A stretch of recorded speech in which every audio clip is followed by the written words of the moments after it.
salatnya benar, apa dampaknya dari situ? Akhlak. Tanha 'anil fahsya'i wal munkar. Maaf, semua orang baik itu sumber kebaikannya terbebas dari dua ini.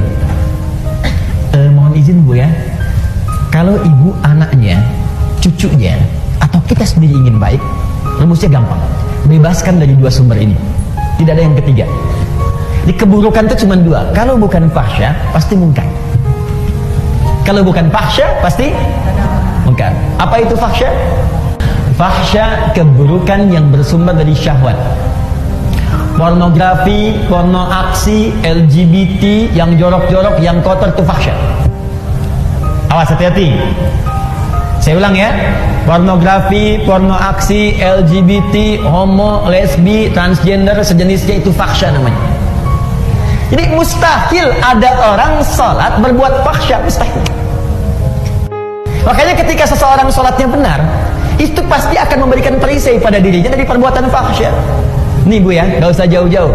Kalau sholat kita benar, ibu lihat gambar di handphone, buka misalnya, ya.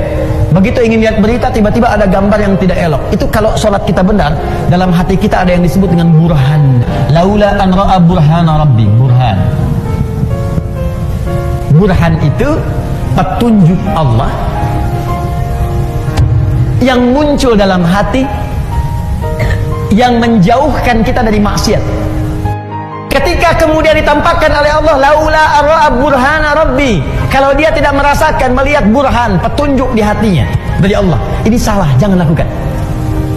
Kalau Nabi itu pasti dijaga, maksum. Nabi nggak mungkin berbuat maksiat, dijaga. Kalau kita karena bukan Nabi, dorongan nafsu itu ada, tapi oleh Allah diberikan pancaran di hatinya supaya mencegah dia berbuat maksiat. Makanya ibu sering dengar suara hati ketika berbuat salah. Mungkar. Mungkar perbuatan maksiat yang bersumber dari nafsu perut dan akal. Jadi kebutuhannya kebutuhan perut dan direncanakan oleh akal. Bisa mencuri, korupsi, mencela, berselisih, berdusta. Awas, itu mungkar.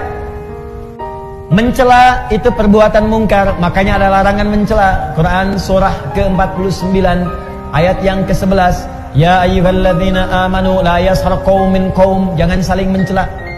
Gibah itu double, perbuatan mungkar dan fahsya. Gibah Bu. Ya, bahasa kerennya gosip. Ya, makanya maksiat itu jangan dibikin keren Bu. Jangan merubah kalimat maksiat menjadi kalimat yang halus, sehingga dengan halusnya kalimat itu seakan-akan perbuatan itu boleh. Jangan. Ibu katakan aja begitu. Sekarang kan misalnya Bu ya, maaf ya, mencuri sekarang kan dimodifikasi kalimatnya. Korupsi, udah aja sebut maling, itu jelas selesai. Kenapa yang ayam disebut maling, yang besar-besar disebut koruptor? Kan jadi kayak keren. Makanya ketika dibawa kemudian oleh petugas, gayanya kayak mau pergi ke hotel. Bawa koper, bawa apa, rombongan gitu kan. Udah ada sebut maling, udah selesai. Ya, orang-orang yang menjual diri, laki-lakinya, perempuannya sebut pezina. Ini diperbagus, karena diperbagus seakan-akan jadi boleh. Kupu-kupu malam. Jadi kalimatnya dibikin bagus, karena dibikin bagus itu seakan-akan menjadi boleh. Udah maksiat pun langsung aja dibikin dengan kalimat yang jelas seketika. Kata Allah, la taqrabuz zina, zina. As-sariqu was-sariqatu, maling, pencuri, sebut dengan itu. Sehingga ketika kalimatnya itu keras disebutkan, dia akan jauhi. Bapak kamu maling ya? Bukan, koruptor. Karena dibikin bagus. Ya. Ibu kamu kok keluaran malam-malam? Ya kupu-kupu. Nah, jadi orang kalau salatnya benar itu pasti lahirnya akhlak. Dia akan menjauhi perselisihan. Dia akan menjauhi gibah, gosip. Awas Bu.